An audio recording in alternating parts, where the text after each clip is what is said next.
Hello everyone, welcome to this channel knowledge centre आरकेजे।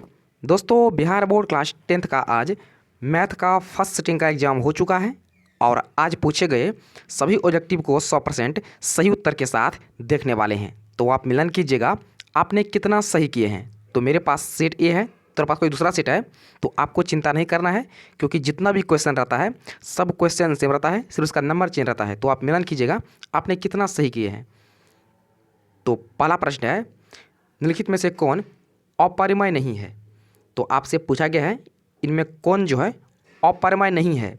तो अपरिमेय नहीं है 3√75/√48। तो ऑप्शन नंबर डी इसका जो है सही उत्तर है। इसको अगर आप तोड़िएगा तो ये एक परमेय संख्या हो जाएगा। तो अगला आपसे पूछा गया है, यदि अल्फा एवं बीटा द्विघात बहुपद x² - 3x + 5 के शून्य का है तो अल्फा प्लस बीटा का मान क्या होगा। यानी आपको यहाँ पर पूछ रहा है शून्य क्या योग पूछ रहा है। तो शून्य का योग क्या होता है, तो ये होता है -b/a। तो ये आपका हो जाएगा 3। तो ऑप्शन नंबर ए इसका जो है सही उत्तर है। दोस्तों, वीडियो को एक लाइक जरूर कीजिएगा और साथ ही चैनल को जो है सब्सक्राइब जरूर कर लीजिएगा अगर नहीं किए हैं। तो यह आपको जो है मिलने वाला है इंपॉर्टेंट हिंदी, सोशल साइंस और संस्कृत का VVI ऑब्जेक्टिव। तो चैनल को सब्सक्राइब जरूर कर लीजिएगा। तो अगला आपसे पूछा गया था द्विघात बहुपद x² + 1/6x - 2 के शून्यक होगा। तो मैंने आपको बताया था कि अगर आपको शून्यक पूछे तो आपको जो है इसको जीरो के बराबर कर देना है। आपको इसको जो है जीरो के बराबर कर देना है और आपको चेक कर लेना है कि कौन सा ऑप्शन जो इसको वेरीफाई कर रहा है। तो आप देख सकते हैं, तो इसका हो जाएगा आपका ऑप्शन नंबर बी। ये जो इसका शून्यक है तो ऑप्शन नंबर बी इसका जो है सही उत्तर है। तो अगला आपसे पूछा गया था, यदि दो संख्याएं का गुणनफल 2166 है तो उनका मौसा 19 है तो उनका लौसा क्या होगा। मैंने बताया था कि किसी भी दो संख्या का लौसा और मौसा गुणनफल होता है, उसका संख्या का हुआ गुणनफल होता है। किसी भी दो संख्या का गुणनफल जो है उस संख्या का लौसा और मौसा का जो है गुणनफल होता है। तो आपको दिया गया है, आपको गुणनफल दिया गया है, आपको मौसा दिया गया है, तो क्या होगा लौसा। तो आपका लौसा हो जाएगा 2166/19। इसको अगर काटिएगा तो ये आपका लग जाएगा 114 बार में, जो कि आपका ऑप्शन नंबर सी में है। तो ऑप्शन नंबर सी इसका जो है सही उत्तर है। तो नेक्स्ट आपको दिया गया है, यदि बहुपद px का एक गुणनखंड x + 1 है तो बहुपद px का एक शून्यक होगा। तो इसका एक शून्य क्या हो जाएगा, काफ़ी ईजी है। इसको बराबर कर दीजिए, जीरो को बराबर कर दीजिए तो ये आपका x निकल के आ जाएगा -1। तो ऑप्शन नंबर ए इसका जो है सही उत्तर है -1। तो अगला आपसे पूछा गया था, समीकरण 6x - 2y + 9 = 0, 3x - y + 12 = 0 का आलेख जो है दो सरल रेखाएं हैं जो क्या है। तो आप देख सकते हैं यहाँ पर है 6/3 बराबर कर दीजिए, -2 वह है तो -1 हो जाएगा, और यहाँ पर 9 है तो जाएगा 9/12। इसका मान कितना हो जाएगा, ये 2 आ जाएगा। ये भी आपको जो है 2 आ जाएगा, लेकिन ये जो है 2 के बराबर नहीं है। तो यहाँ पर आपका होता है A1/A2 बराबर B1/B2, लेकिन बराबर नहीं है C1/C2 का। तो ये हो जाएगा समांतर रेखा, ये हो जाएगा आपका समांतर रेखा, इसका कोई हल नहीं होगा। तो ऑप्शन नंबर बी मारे होंगे समांतर रेखा, तो आपका बिल्कुल सही उत्तर है। तो नेक्स्ट आपसे पूछा गया था, यदि आपको ए बराबर दिया हुआ है, आपको बी दिया गया है, पूछ रहा है कि इसका LCM क्या होगा। तो इसको अगर सॉल्व कीजिएगा तो ये आपका आ जाएगा 1680, जो कि आपका ऑप्शन नंबर डी में है। तो ऑप्शन नंबर डी इसका जो है सही उत्तर है। तो अगला आपको दिया गया है, किसी द्विघात बहुपद के शून्यक यदि 5 - 3 है तो द्विघात बहुपद होगा। तो आप देख लीजिए, ईमान को इस पर रख के ये किसको जो है ये जीरो करता है।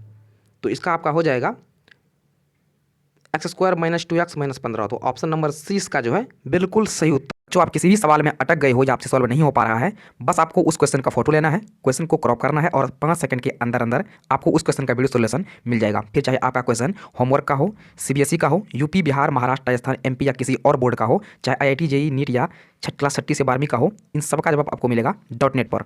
या फिर कोई भी सब्जेक्ट हो, physics, chemistry, math, biology, science, आपके सभी सवालों का जवाब मिलेंगे आपको .NET ऐप पर। साथ ही .NET पर क्लास 9वीं से 12वीं के बच्चे के लिए चल रही है इंग्लिश और हिंदी मीडियम में लाइव क्लासेज, यानी अब पूरी पढ़ाई होगी .NET ऐप पर।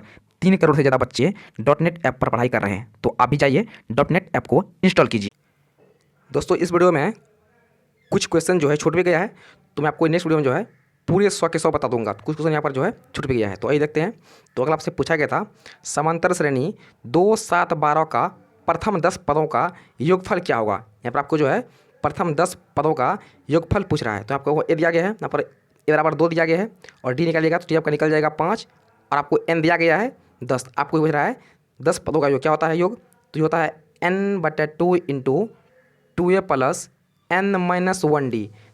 तो इससे आप सभी वैल्यू को अगर इससे पुट करिएगा तो ये आपके निकल कर आ जाएगा 245, जो कि आपका ऑप्शन नंबर ए में है। तो ऑप्शन नंबर ए इसका जो है बिल्कुल सही उत्तर है।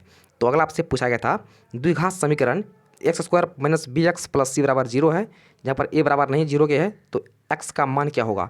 तो क्या हो जाएगा x का मान -b ± √b² - 4c + 2a होता है। तो ऑप्शन नंबर ए इसका जो है सही उत्तर है। तो अगला आपसे पूछा गया था बिंदु 9, 3 और 15, 11 के बीच की दूरी क्या होगा? तो क्या होता है दूरी बराबर? तो ये होता है x1 - x2 का स्क्वायर प्लस y1 - y2 का स्क्वायर। तो इसको अगर आप सॉल्व कीजिएगा तो ये आपका आ जाएगा √100, जो कि आपका 10 के बराबर है। तो ऑप्शन नंबर बी इसका जो है सही उत्तर है। तो अगला प्रश्न है यदि शंकु की ऊंचाई h है और आधार की त्रिज्या r है तो इसका आयतन क्या होता है? आपसे फॉर्मूला पूछा है, तो क्या होता है आयतन? तो इसका आयतन होता है 1/3 πr²h, जो कि आपका ऑप्शन नंबर बी में है। तो ऑप्शन नंबर बी 36 का सही आंसर है। तो अगला आपसे पूछा गया है किसी बेलन का व्यास 28 सेंटीमीटर है, इसकी ऊंचाई 20 सेंटीमीटर है, तो इसका संपूर्ण पृष्ठ का क्षेत्रफल क्या होगा? तो यहाँ से आपको आर निकल जाएगा, यहाँ व्यास दिया हुआ है, जैसे आपको आर निकल जाएगा 14 cm और आपको एच दिया गया है 20 cm। पूछ रहा है बेलन का जो है संपूर्ण पृष्ठ का क्या होता है? क्या होता है फॉर्मूला? तो इसका फॉर्मूला होता है 2πr × r + h। इसमें अगर वैल्यू आप मान रखिएगा तो ये आपका आ जाएगा 2992 cm²। तो ऑप्शन नंबर बी मारे होंगे तो आपका बिल्कुल सही उत्तर है।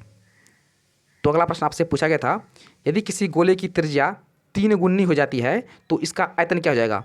गोले का आयतन होता है 4/3 πr³। यहाँ पर जो इसका आयतन को तिगुना कर दिया गया है, तो आयतन को तिगुना कर दिया गया है, यानी इसका आयतन जो है वो 27 गुना हो जाएगा, 27 गुना हो जाएगा।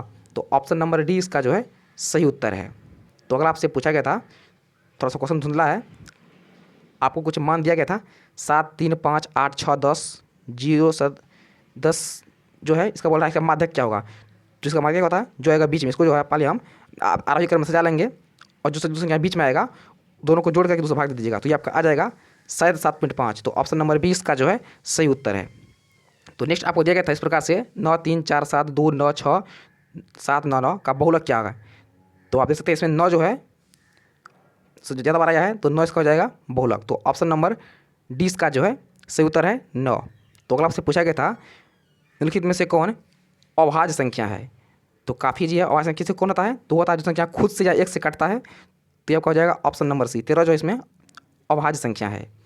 तो अगला आपसे पूछा गया था 2 सिक्के के उछाल में 2 शीर्ष आने की प्रायिकता क्या होगी? अगर हम 2 सिक्के को उछालेंगे तो उसमें बोल रहा है कि 2 शीर्ष यानी 2 हेड आने की क्या प्रायिकता है?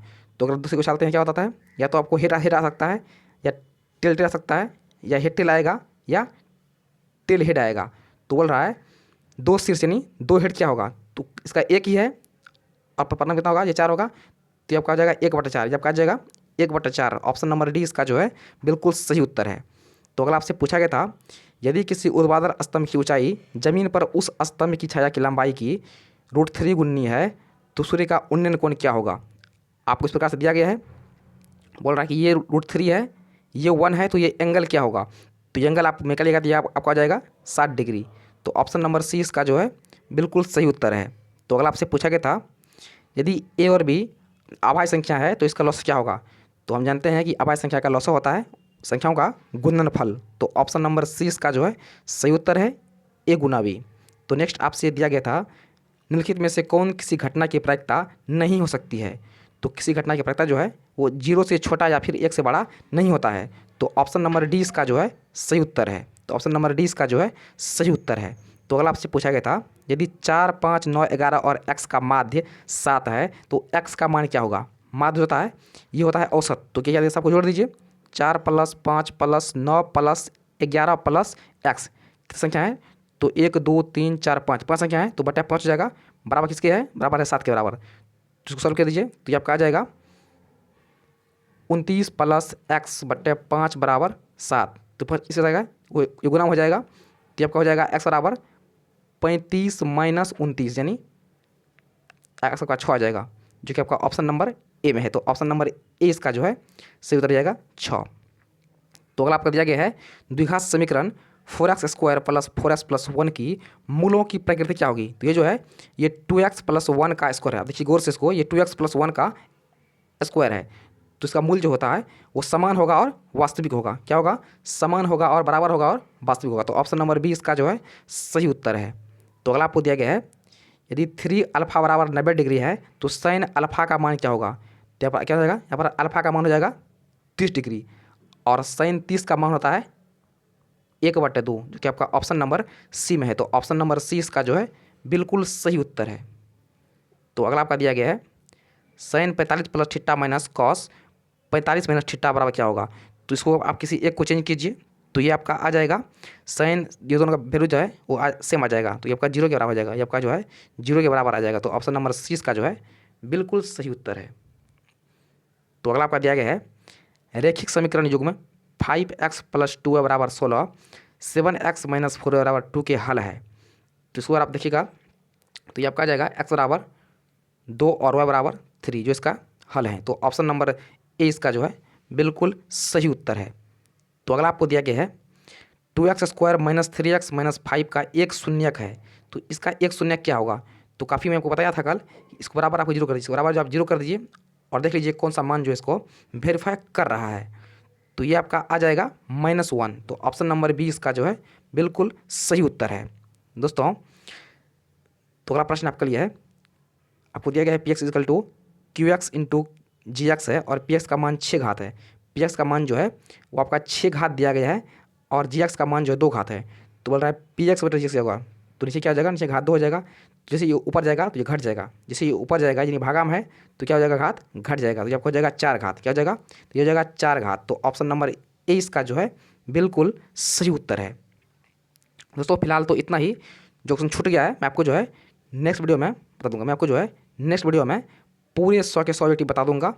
तो चैनल को सब्सक्राइब जरूर कर लीजिएगा और वीडियो को एक लाइक जो है जरूर कीजिएगा। तो फिलहाल इतना ही, मिलते हैं नेक्स्ट वीडियो में।